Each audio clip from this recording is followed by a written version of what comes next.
Could I ask Babaji please to describe what Babaji means when he speaks about devotion or devotional practices, please? Devotion is the highest pitch of dedicating yourself to the divinity in a particular form of life. Like also I have told, due to imagination, mind has gone out of control since time immemorial. To make it single pointed, using one imagination of divine, yeah, this is God, and you fall in love, you pay your attention, so that all the time your attention is on that. So that is the basic idea of devotion. To remain devoted means to the cause or to that aspect, to divinity. So these are all some of the basic points of devotion. However, this is a very wide subject. You cannot give a particular definition. This is all the devotion. Babaji's, even in his early life, he seemed to exhibit an innately strong sense of devotion. Babaji describe how that manifested in his life, please? Somehow, we had no questions. Like when we got to go to a temple, a place of worship, simply I enjoyed the serenity, a peace that used to happen in our mind. And then I had fallen in love. I fell in love with the deities. Even as a child also, we never thought this is a stone idol. Whenever we went to a place of worship, it was the divine God who was sitting there for us. While praying, while conveying our love, our devotion, it was so natural and truthfully, never questioning anything. It was as if I had met God there, that time. So that type of love and devotion had happened. So the faith also automatically built up for us.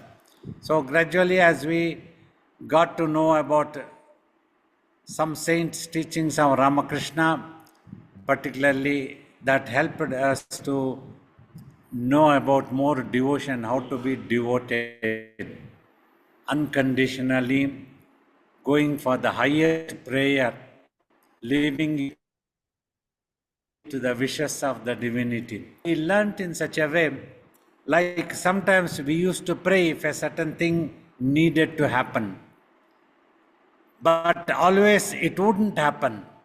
But if it didn't happen, there was no brooding or no complaint, no disliking of divine. The divine was like as if it's our own. Like we ask something to our father, and for some reason the father refuses, there is no question of getting annoyed with the father. So we had that type of attitude.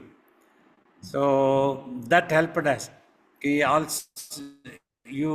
For me to think in this way, though I wanted this thing to happen so much, yet it has not happened, means maybe something good is there for me, so let me accept it. Like that. Under any circumstances, there was no annoyance with God, or no belittling God, no accusing God, nothing such was there. Accepting was there. It's okay, no problem. Type. Thank you, Baba. Babaji, some aspirants, particularly in the West, they seem to believe that devotion is an inferior path to meditation, that it's a weak approach, it's not effective, it's a simpleton's approach.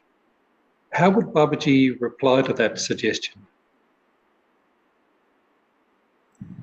It is a misunderstanding. That means they don't know what actual devotion means. Technically, the purpose that you are trying to meditate is paying attention to that ultimate truth, the divine. When you are trying to pay attention, you don't know what that divine is. Yet you are taught to concentrate your mind and sight, either on some body parts, either on a breath, or on any name or mantra. These things come afterwards in the devotional path. Or even silently, as we teach, silently we teach, watch in between eyebrows. At that time, we don't talk anything about the divine. You concentrate divine, this is divine. I never tell that in between eyebrows is the divine. There is no such thing. Yet, first you have to practice concentration. So the same thing here also taught when we don't know anything about God, we try to assume or imagine that this is God, symbolizing God. Slowly we have to understand a symbol of God, a stone idol or a photograph or any such thing. Oh, this is God. So we start worshipping, we start considering that to be God, and we fall in love. And we pour all our emotions. When we pour all our emotions, when we fall in love, then the deity becomes our own. Once it becomes our own, we have no complaints. Just like you have a beloved in this world, you won't have any complaints. Like we adjust. We don't have any such dislikes. Oh, this thing is not proper. Even if the behavior at that moment may appear as not proper, inappropriate, it's okay, no problem. We let go the thing. We adjust and we maintain the relationship. That it is natural. That gives us so much of happiness, a peace, because it's our own. Like for a husband and wife or any such relations in this world, it's our own. Husband is wife's her own. Wife is husband's his own. That ownership means belongs to me. So then you let go hundreds and thousands of things. It doesn't really matter. In the same way, in the devotional path, a relationship with the divine builds up slowly as you become matured. And if you naturally and really fall in love, you won't use your intelligence, or you won't be selfish, you won't work out, consider you as God. There is no such condition. If you want to give me. If for some reason you don't give me, it's no problem. That doesn't mean that I'm not going to consider you as my God. I will consider. Like even with Swamiji also I used to tell, now that you have disliked me or you have shown me such anger, you have scolded me so much, I'm going to love you more. Whatever you want to do, you cannot make me not to love you. So that would become a challenge. That would become like a sattvic ego. I am going to love you, come what may be. You scold, you find faults, you abuse or you humiliate, anything is no problem. You are my own, my guru, my father, my mother, like that. That's how that. So as the life went on, good and bad happened, likes and dislikes happened, what we wanted happened, what we did not want also happened, but there was no question of disliking the divine or complaining to the divine. There was no such thinking that now the relationship ends, let me move on to somewhere else. It didn't happen like that. We don't know that thing at all. So the same thing came so handy and beautiful years later at the age of 20 when I went to Swamiji's about my guru. 20 years, and after that 30 more years has bodily he has gone. We are still looking after his ashram, his place is there. Hundreds of things have happened which were to our liking, some are not to our liking. Due to some we have been stressed out, pained out, suffering, everything has happened. But not a single moment any such dislike happened towards Swamiji. Even if he himself was scolding and used to find fault and complaining to all others, just to trying to like the belittling me also, there was such an idea never came that enough is enough type of thing didn't happen. It was simply, he is my own. That grew more stronger within me. He is my own master. He is my own father, my own Mother, he is everything to me, he is my own God. How can I dislike? It wouldn't happen at all. So, for me, this happened naturally. It's very difficult to teach somebody else. If they can understand the relationship and they cultivate, develop faith, they will definitely win. But for me, this was a self-respect question, a question of sattvic ego. I wanted to maintain it's my Guru, my Shiva Bala Yogi.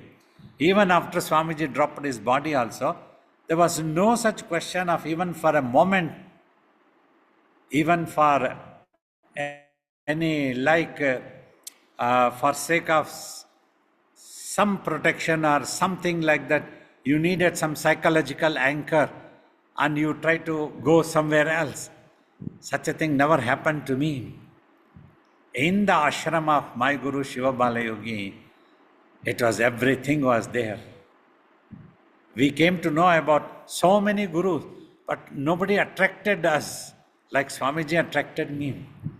Because he is my God. Today, if he is not in the body, that doesn't mean he is not there. He is there always. We speak to him. Whether he appears to me in a human form or not necessary. The space, his appearance is there all the time, and that is my Guru. That is my Shiva Bala Yogi for me. We keep talking. Oh, like this how it grew and developed within me like this. Even after Swamiji, though for a while we missed his physical body, but very short while, not for long time. It didn't trouble us that we have to leave the ashram, we need to find some other guru or some other place. There was no such thing because we never had any such wanting that we need to be cared for. We need to be treated like a VIP. Such people, we saw them trying to go to this guru and that guru. When Swamiji passed away, an army officer, he tried to go to another guru because he was in service and for a while he was treated like a VIP. So that attracted him and then he went. But after some time, when he retired and that died down, he also lost interest in that guru also. So such people, they never get stuck to any guru. They are never devoted actually. That is not devotion. So thus, finally coming to the point of the question, the devotion is as good as meditating. When you are meditating, if you are really meditating, then you are really a devotee because your attention is on the divinity. Your attention is on your ultimate truth. Thus, when you are meditating, you are devoted to your ultimate truth. That's what is devotion also. If you are devoted, you might have it in a forum. Some rituals based on the cultural background. It is likely that why some people might get put off. Some rituals that have come from time to time might appear as funny or not up to standard, any such things. So we don't have to follow all rituals.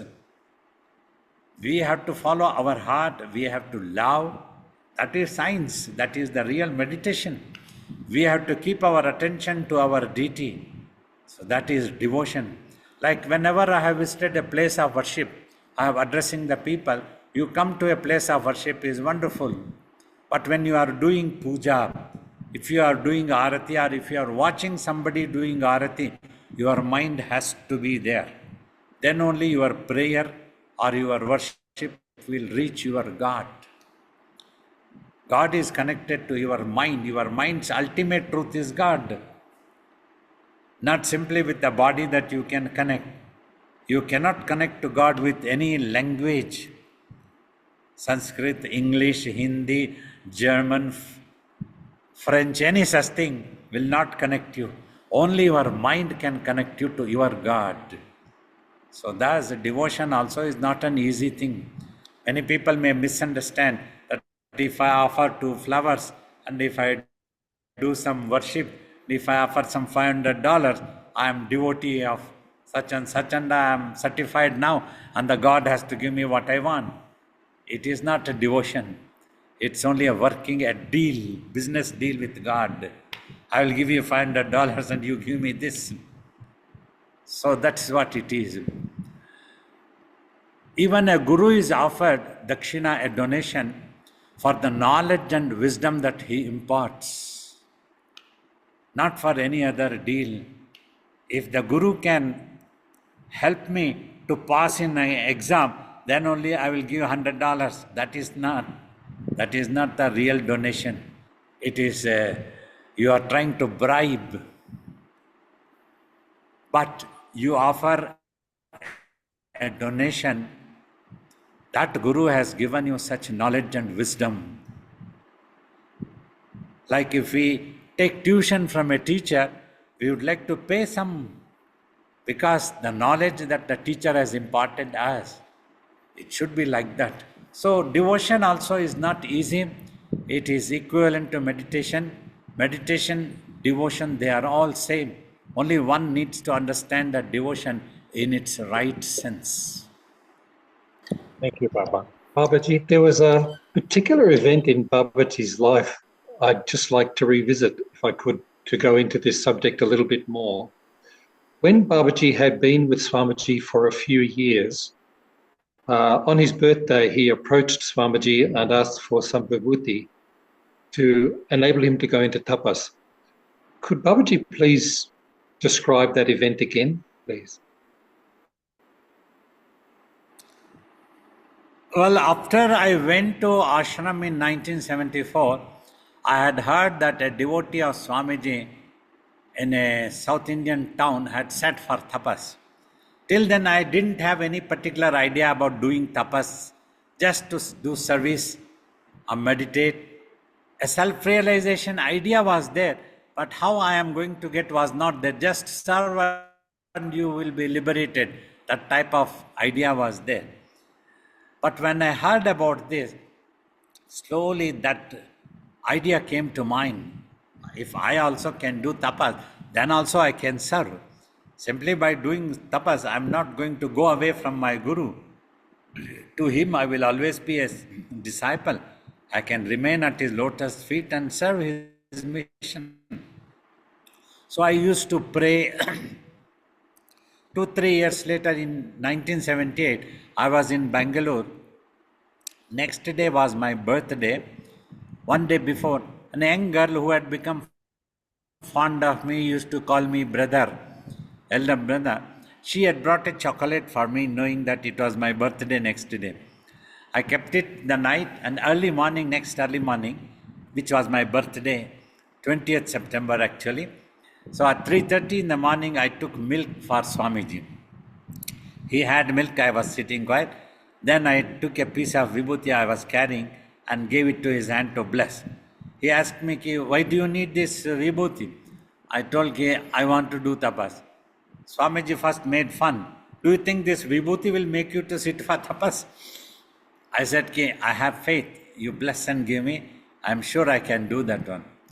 Then Swamiji said, look, now if you do tapas, you might do tapas, but still some amount of ego will be there and you will go away from me. You may have your own devotees, all such things might happen. But all these things did not impress me. You will have your own ego or you may go away. Only the word you may go away from me, that troubled me. Yeah, that struck my mind. Oh God, I don't want to go away from you. I told Swamiji, tapas can happen afterwards. That's no rush. I want to be with you first. That is important. That's my priority. I cannot give it up and go away somewhere else. I dropped the idea. Please give me vibhuti. Then Swamiji said, when time comes, when it is ripe, it will come on its own. That much he told. And afterwards, it went away from my mind once Swamiji told. Such was the devotion to Swamiji. Once he told, it totally erased it from my mind of doing tapas. Finished. Means the mind was so much attached to Swamiji, devoted to Swamiji. So that was the incident. Well, after that, everybody knows now, 16 years later, when Swamiji dropped his physical body, 3-4 months later in November, he appeared and made me to go for tapas. And here I am as a Shivarudra Balayogi, with sitting all of you now, able to teach meditation, initiate you all into meditation, answer your questions. Thank you so much, Baba. There's one particular part of that story I'd like to visit. By this time, Babaji had been able to meditate for extended periods of time. So he was skilled in meditation.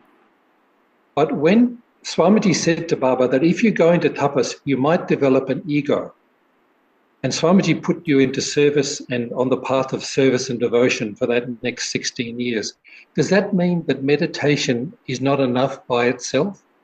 That devotion is necessary also?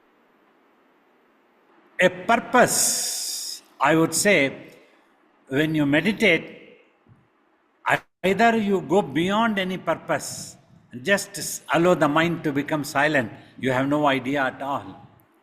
But if there is some idea, that should be the highest idea of either self-realization, so that you remain humble, you don't forget it is Guru after all.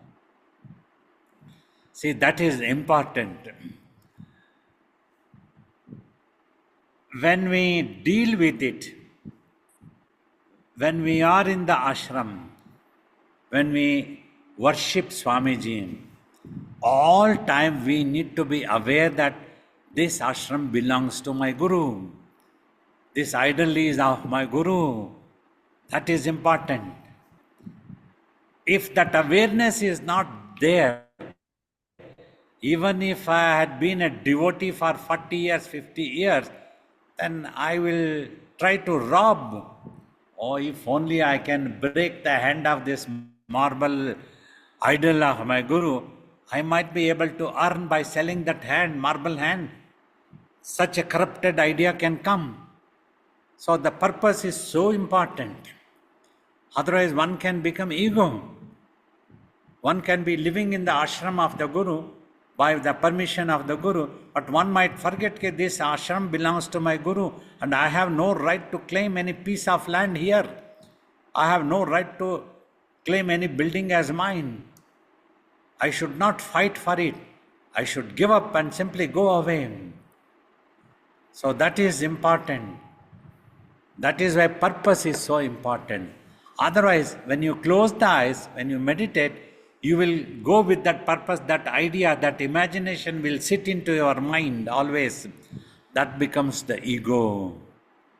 Perhaps Swamiji saw at that time that I had developed an idea to do tapas and become a yogi. He must have thought for a while, I just wanted to become a yogi, but at that time I may not have had the idea that I have to remain with Swamiji. But in those 2-3 years, this idea of becoming a yogi, doing a tapas, would have engulfed me. That's why he alerted me and said, but the attachment to Swamiji was perfect. When he said, ki, you will go away from me, means, then I said, ki, no need of tapas, I want to be with you.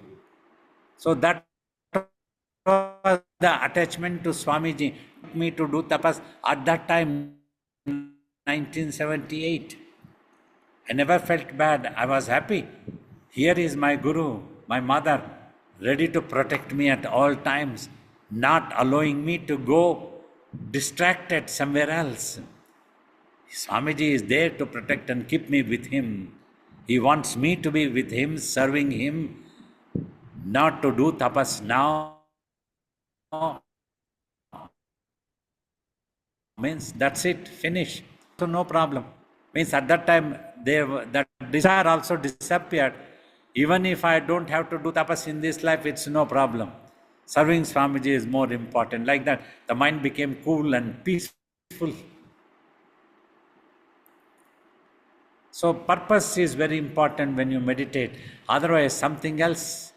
If you sit for 12 years tapas and you just want to marry Swamiji, and after 12 years also the idea of marrying Swamiji remains in the mind. So where is the self-realization? Where is the quietening of the mind? So that ego is always there, seeing the outside glamour. Like Ramakrishna once told us the story, a guru was walking and he saw a pond was drying down. For a long time, several days they have walked, all the disciples were hungry. And the guru took lot of fishes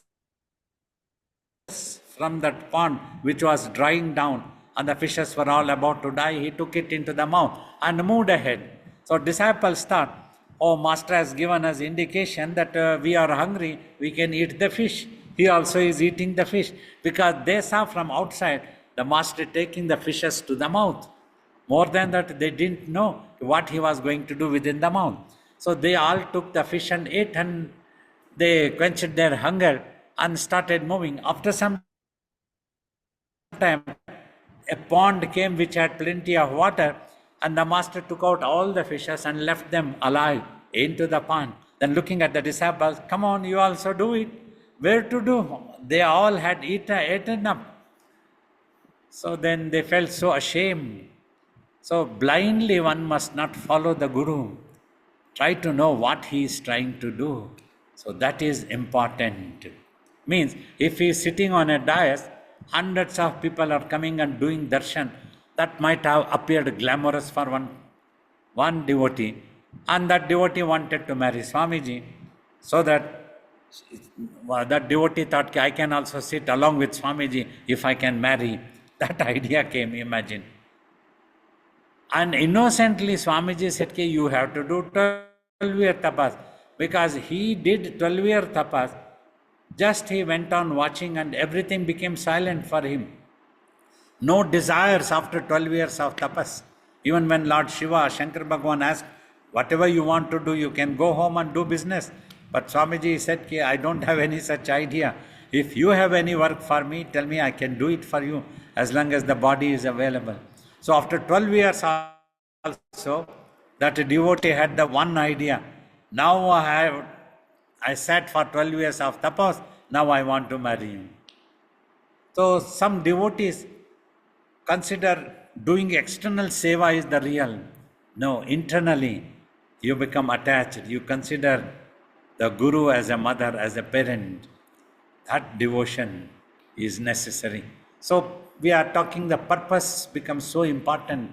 If the purpose goes wrong, everything, closest devotees can go, take a wrong path and go astray.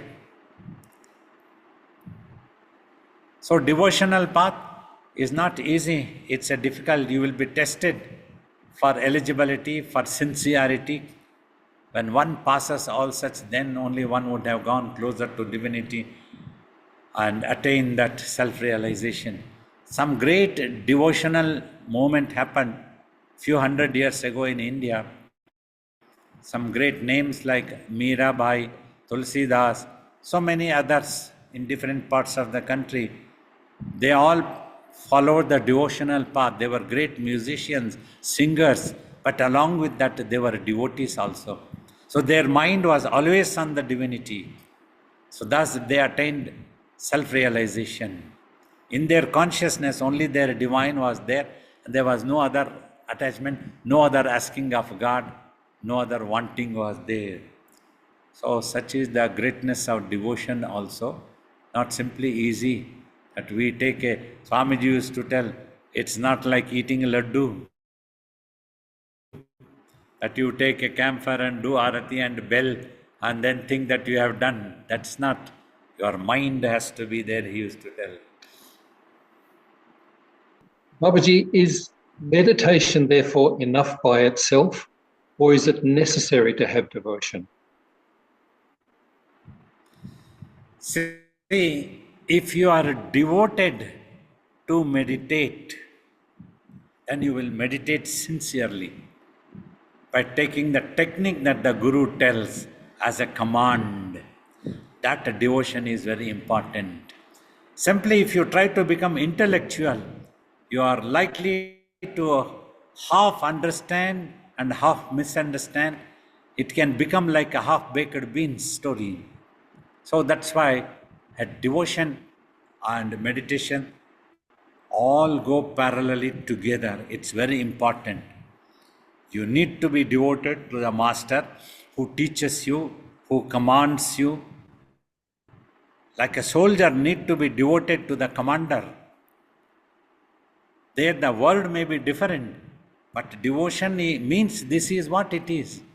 A soldier is devoted to his commander. When the commander gives command, he does it simply. That's how you have to be devoted to the Guru. And the Guru says you have to do like that. Then things will work.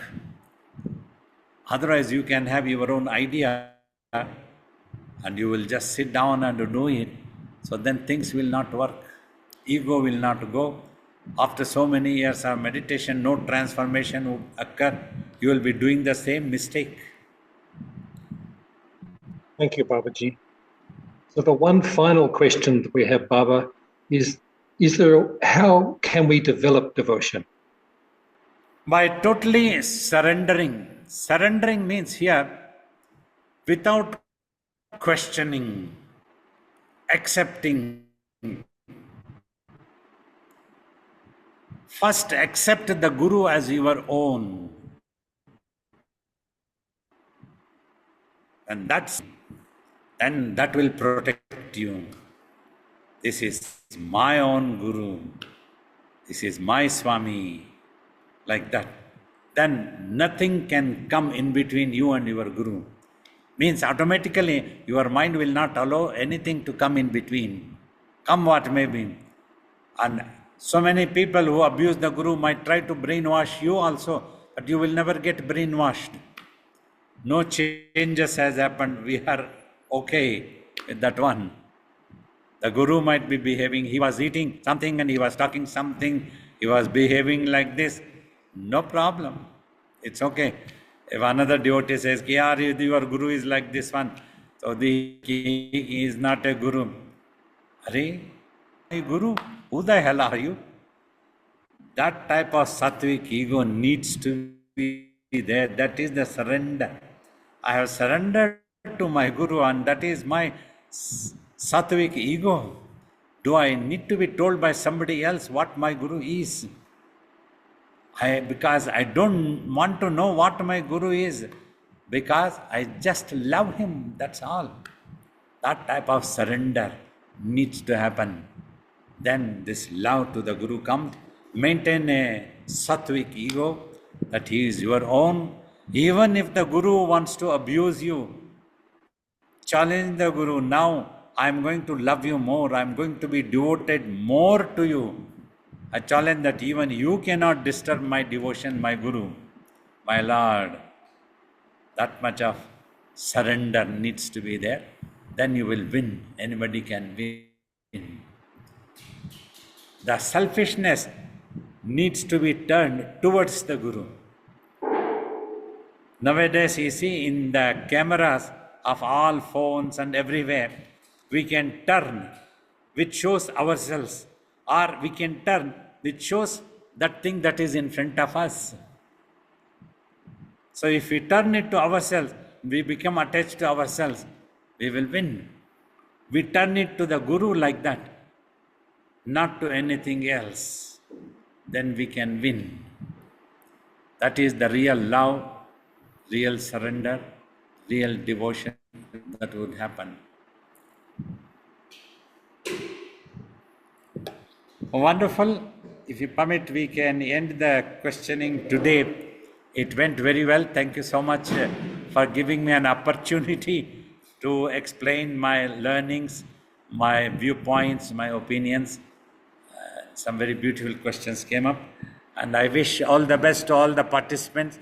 May the beloved Guru bless all of you to be fortunate to love your Guru unconditionally and be devoted to your Guru. If you are devoted to your Guru means you are devoted to your sadhana and you can achieve your self-realization smoothly and easily. May you all be blessed. Be with us for a couple of minutes. They will take this over there and they will do the arati.